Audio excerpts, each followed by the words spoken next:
Good morning dear students. आज आप लोगों का ट्रांसलेशन वर्क है और ट्रांसलेशन में मेनली पढ़ना है पास्ट इंडेफिनिट टेंस। तो देखिए यह टेंस का ही पार्ट्स होता है, पास्ट इंडेफिनिट टेंस।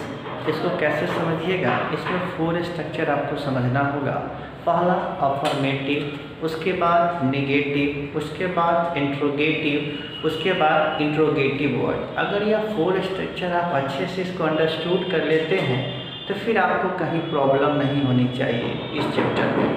तो आप इसको समझिएगा कि अफर्मेटिव से नेगेटिव में वर्ब कैसे चेंज होता है। तो इसके लिए एक चीज़ बताते हैं, ध्यान से देखिएगा शॉर्ट में। तो शॉर्ट में आप कैसे लिखिएगा तो इसको आपको समझना होगा। अगर आपको अफर्मेटिव सेंटेंस में इसमें वर्ब 2 है तो नेगेटिव में चेंज कीजिएगा तो वर्ब 1 हो जाएगा। इंट्रोगेटिव में चेंज कीजिएगा तभी वर्ब 1 होगा, और इंट्रोगेटिव वर्ड में यूज कीजिएगा तो अभी वर्ब 1 होगा।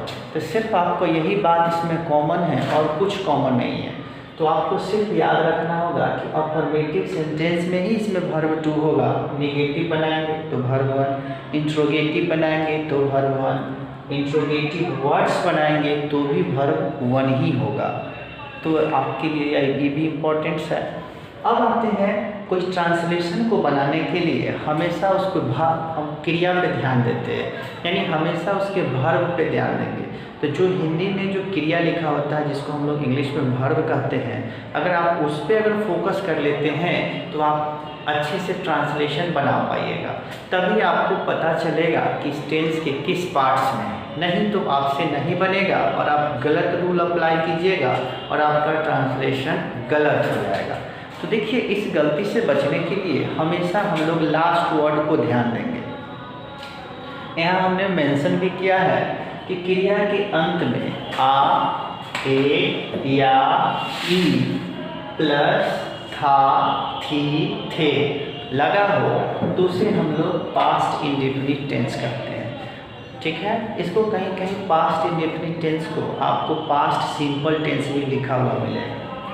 अब अफर्मेटिव सेंटेंस में क्या होता है, subject plus verb 2 plus object. तो इसको कैसे बनाएगा, जैसे मैं गई तो देखिए लास्ट में ई है, मैं गई या मैं गया तो वर्ब के लास्ट में या है, फिर उसके बाद मैं गया था लास्ट में या था।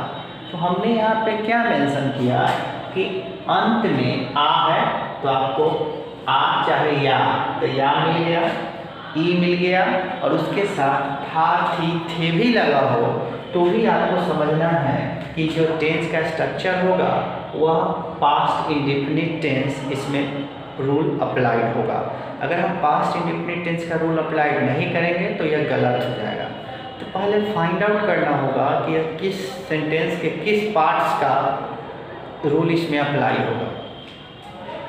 तो इसका अफर्मेटिव का स्ट्रक्चर क्या होता है, तो सब्जेक्ट प्लस, तो आप पढ़े थे कि प्रेजेंट इंडेफिनिट में यहाँ डू या डज लगता था।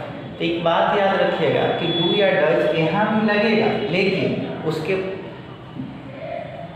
वर्ब सेकेंड अप्लाई होगा, यानी सेकेंड फॉर्म अप्लाई होगा। तो यहाँ भी डू या डज लगेगा लेकिन उसका सेकेंड फॉर्म अप्लाई होगा।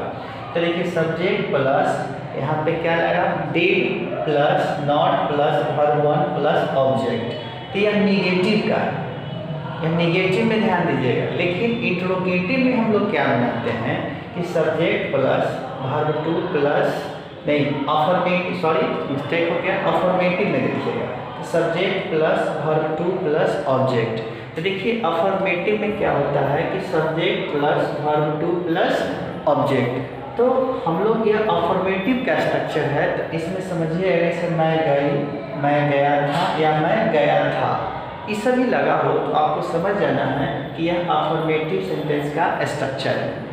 ठीक है, तो इसका टेंस सेंटेंस क्या होगा, आई वेंट।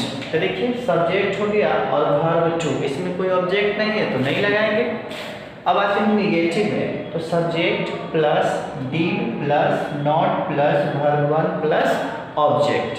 तो जैसे मैं नहीं गया तो क्या होगा, आई डिड नॉट गो, या मैं नहीं गया था, उससे कोई फर्क नहीं पड़ता, यहाँ पे डिड ही लगेगा। इसमें फर्स्ट पर्सन हो, सेकेंड पर्सन हो, थर्ड पर्सन हो, उससे हमको कोई रिलेटिव नहीं बैठाना है, सभी के साथ हमको डिड लगाना है, लेकिन किसको छोड़कर, सिर्फ अफर्मेटिव को छोड़कर। अब आते हैं इंट्रोगेटिव सेंटेंस के इसका स्ट्रक्चर। इंट्रोगेटिव इसके ये भी काफ़ी इंपॉर्टेंट है। तो देखिए इसका क्या होगा, इंट्रोगेटिव में बात बताए थे कि पहले हेल्पिंग वर्ब आता है, तो यहाँ से देखिएगा तो इसमें तो आपको कहीं नज़र नहीं आ रहा है हेल्पिंग वर्ब, ये तो मेन वर्ब है, लेकिन साथ इसमें आपको नज़र आ रहा है कि डीड हेल्पिंग वर्ब है। तो इंट्रोगेटिव में हम पहले क्या करेंगे, यहाँ डीड को मेंशन करेंगे, सब्जेक्ट वर्ब 1 प्लस ऑब्जेक्ट। अगर हम इसको इस तरह से मेंशन करते हैं तो ये किसका स्ट्रक्चर बनता है, तो इंट्रोगेटिव सेंटेंस का। एग्जाम्पल क्या होगा, क्या वह गई, इसका ट्रांसलेशन क्या होगा, डिड सी गो। तो डिड सी गो होगा इसका ट्रांसलेशन, इसका मीनिंग होगा क्या वह गई। अब आते हैं इंट्रोगेटिव वर्ड। तो इंट्रोगेटिव वर्ड डिड, सब्जेक्ट और वर्ब 1 होगा।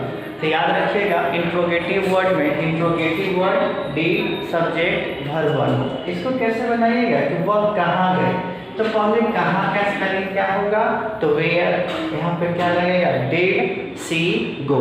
तो वेयर डिड सी गो इसका ट्रांसलेशन क्या होगा कि वह कहाँ गए। तो इस वीडियो को अच्छे से देखकर और जो भी वर्क है इस एक्सरसाइज से रिलेटेड आप बनाकर मेरे व्हाट्सएप नंबर पे सेंड कीजिएगा। That's all.